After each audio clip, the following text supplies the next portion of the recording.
आदाब दोस्तों, मैं जन्नत फिरदौस मिडनाइट स्कैरी स्टोरी से आज आपके सामने फिर से हाजिर है एक नई कहानी लेके।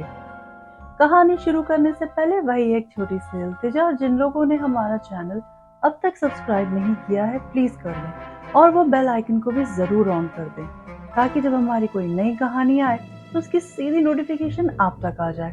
अब बिना वक्त जाया किए सीधा चलते हैं हम अपनी कहानी की तरफ। ये कहानी शुरू हुई मेरे किचन में लगे लाइट से। रोज की तरह मैं किचन में चाय बना रही थी और बाहर अम्मी मेरे नाम के कसीदे यानी तारीफों के पुल बांध रही थी। एक काम जो ये अच्छे से कर ले तो मैं मान लूं, महारानी है, जब मर्जी होती उठती, नहीं होती नहीं उठती, गलती से इस घर में पैदा हो गई है और न जाने क्या क्या। और मैं अपने बारे में बताना तो भूल ही गई। अब अपनी तारीफ तो मैं खुद ही करूंगी। मेरा नाम आनिया है। मैं अपने घर की सबसे नालायक फर्द में आती हूँ।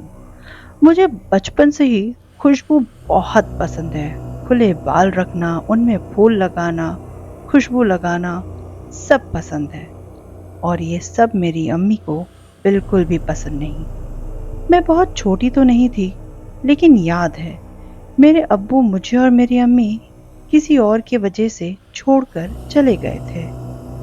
तो अब वापस आते हैं अपनी किचन की तरफ कि ये सारी चीज़ें जो आज ज़िंदगी में हो रही हैं या हो चुकी हैं, ये सब यहाँ से शुरू हुई।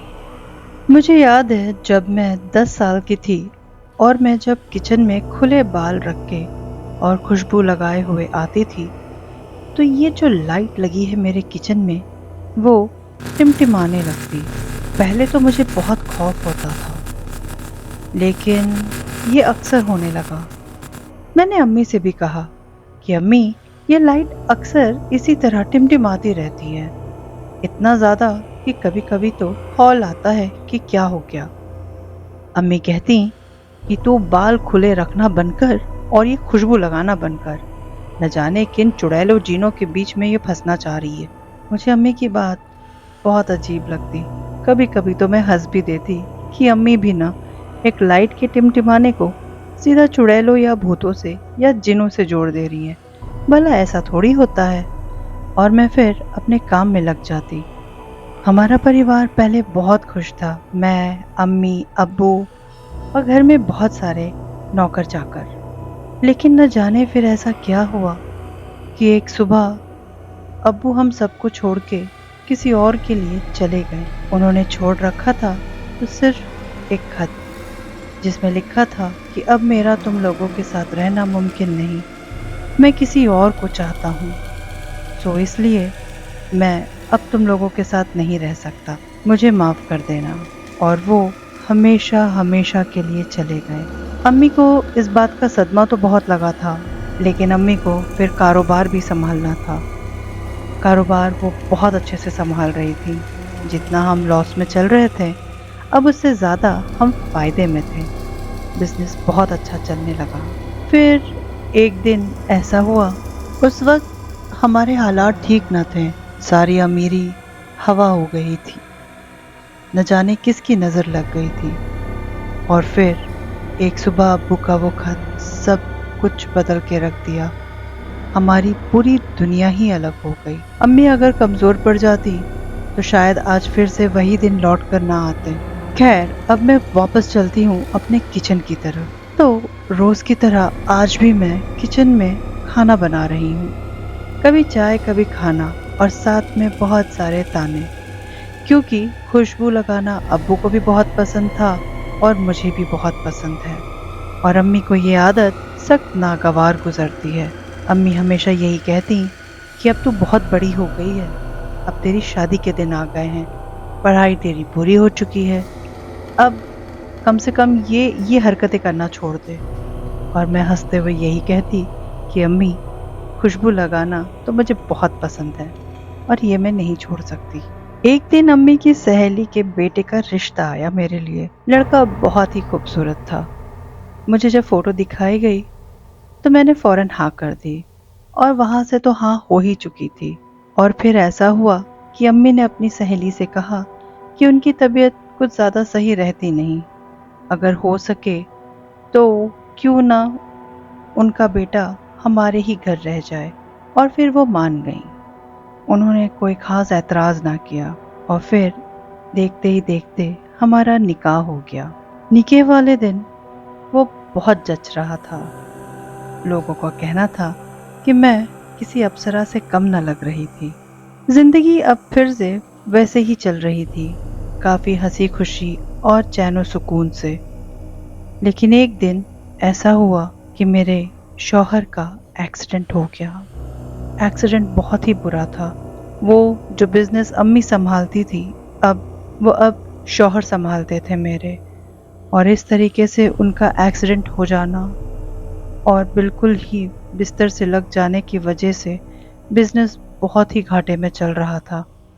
ऐसा लग रहा था कि शायद फिर से हमारे वही बुरे दिन दोहराने वाले हैं। मैं अपने शौहर के लिए किचन में खड़ी सूप बना रही थी, तभी लाइट फिर से टिमटिमाने लगी। इस बार टिमटिमाहट के साथ कुछ आवाजें भी थीं, जैसे कोई मुझसे बात कर रहा है। मैं डर के किचन से बाहर निकल गई। मुझे बहुत डर लग रहा था। अम्मी ने हमें कुछ दिन के लिए अकेला छोड़ अपनी बहन के साथ जाके रह रही थी। घर में इस वक्त कोई ऐसा न था जिससे मैं कुछ कह सकती। डर के मारे मेरा बहुत बुरा हाल था, लेकिन मैं अपने शौहर के सामने ये जाहिर ना करना चाहती थी, क्योंकि फिलहाल वो बिस्तर पर थे। मैंने जैसे तैसे सूप बोल में डाला और उन्हें दे दिया। वो सूप पीते हुए मेरी शक्ल देख रहे थे। उन्होंने कहा, तुम्हारे चेहरे पे इतना खौफ क्यों है? तो मैंने बस कह दिया कि वो सूप बनाते वक्त किचन की लाइट ऑफ हो गई तो मैं डर सी गई। तो वो मुस्कुरा दिए। फिर उन्होंने मुझसे कहा, आनिया, मैं तुमसे कुछ कहना चाहता हूँ। अम्मी ने बहुत भरोसे के साथ मुझे ये बिजनेस संभालने दिया था, और अब ये हालात तुम समझ रही हो ना। मैं चाहता हूँ कि कल से तुम बिजनेस संभालो। एक पल के लिए तो मेरा सर चकरा गया। कहाँ तो मैंने पढ़ाई से चोरी करने वाली लड़की शादी के लिए फौरन हाँ कर दिया, और अब बिजनेस संभालूं। पहले तो मैंने ना नुकुर की, फिर उनकी बात समझ में आने लगी कि हाँ, हम बहुत बुरे दौर से गुजर सकते हैं अगर और भी ज्यादा नुकसान हो गया तो। सो मैंने हामी भर ली। आज मेरा पहला दिन था फैक्ट्री में। सब कुछ समझने में बहुत वक्त लग जाएगा, ये मैं समझ चुकी थी। कम से कम 1 महीना तो जाएगा। लेकिन बहुत अजीब बात हुई। जब मैं फैक्ट्री में बैठ के काम कर रही थी तो अचानक से वहाँ की भी लाइट टिमटिमाने लगी और वही आवाज फिर आने लगी। मुझे डर सा लगने लगा। फिर मैंने इसे अपना वहम समझ के वहीं छोड़ दिया और अपने काम में ध्यान लगाने लगी। जब घर आई तो अपने शौहर से सारी बातें बताई, सिवाय उस लाइट के टिमटिमाने की, और शायद वही मेरी गलती थी। दूसरे दिन सब ठीक रहा, न लाइट टिमटिमाई, न कोई आवाजें आई। लेकिन फिर हमारे ऑर्डर्स कैंसिल होने लगे। हर तरफ से ये शिकायत आने लगी कि माल सही नहीं है, और सारे ऑर्डर कैंसिल होने लगे।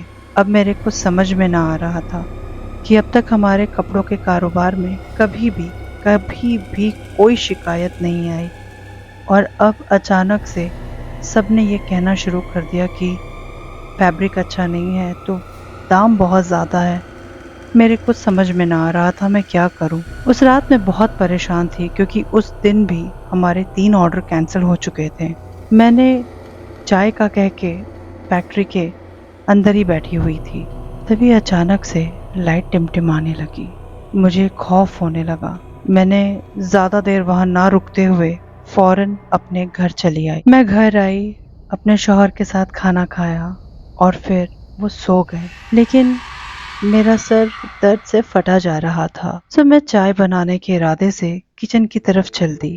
अभी तक तो सब ठीक था, लेकिन न जाने थोड़ी ही देर में किचन की लाइट फिर से टिमटिमाने लगी। मैं अभी कुछ सोचती ही कि मैं गैस ऑफ करके बाहर चली जाऊं, तब तक कोई मेरे सामने आके खड़ा हो गया। वो कहने लगा कि वो मैं ही हूँ जिसकी आवाजें तुम सुनती हो। डर के मारे मेरी चीख निकलने वाली थी, लेकिन उसने मुझसे कहा कि मुझे अपना दुश्मन मत समझो।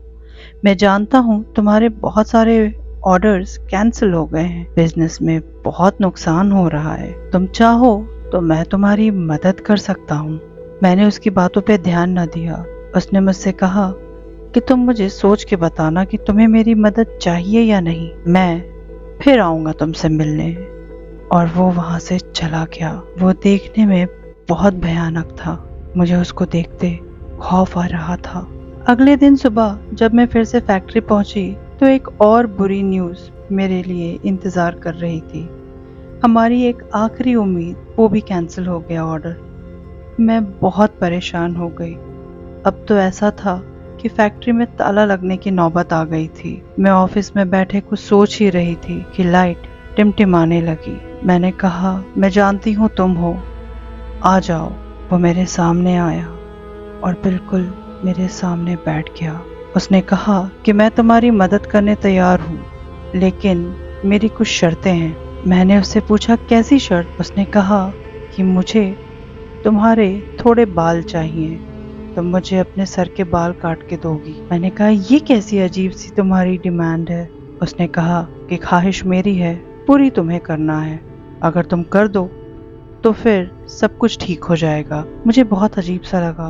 मैंने ये सुन रखा था कि जिनज़ादे बहुत जल्दी आशिक हो जाते हैं खूबसूरत लड़कियों पे, और मैं वाकई बहुत खूबसूरत हूँ। मैंने कुछ सोचते हुए कहा कि मुझे तुम्हारी मदद नहीं चाहिए।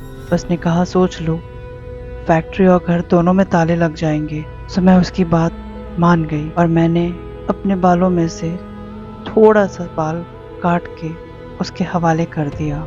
वो उन बालों को लेके हवा हो गया। अगले दिन मुझे बहुत सारी उम्मीदें थी कि सब ठीक हो जाएगा, लेकिन 15 दिन बीत चुके थे, ऐसा कुछ भी ना हुआ। अब मुझे डर लगने लगा कि मैंने तो अपना बाल भी उस जिन के हवाले कर दिया। अब क्या होगा? मैंने सोचा कि मैं अपनी माँ से ये सारी बात कहूँ। तभी मुझे एक कंपनी से फ़ोन आया और उन्होंने मुझे 1 करोड़ का ऑर्डर दिया। मैं खुशी से झूम उठी और फिर उस दिन के बाद मैंने पीछे मुड़ के नहीं देखा। लेकिन वो रात बहुत ही मनहूस थी। न जाने कैसे मुझसे वो गलती हो गई। वो रात मैं कभी नहीं भूल सकती। दिवाली से एक दिन पहले न जाने कैसे हमारी फैक्ट्री में आग लग गई। किसी ने शायद पटाखे जलाए थे और वो पटाखों की आग हमारे फैक्ट्री के अंदर रखे सारे कपड़ों को जला दिया। मैं फिर से बर्बादी की कगार पे थी। इस बार बर्बादी की कगार पे क्या हुआ और आलिया ने क्या किया? क्या उसने उस जिन को दोबारा बुलाया? इस बार उस जिन ने क्या कीमत मांगी होगी? ये सब हम बताएंगे कहानी के पार्ट 2 में।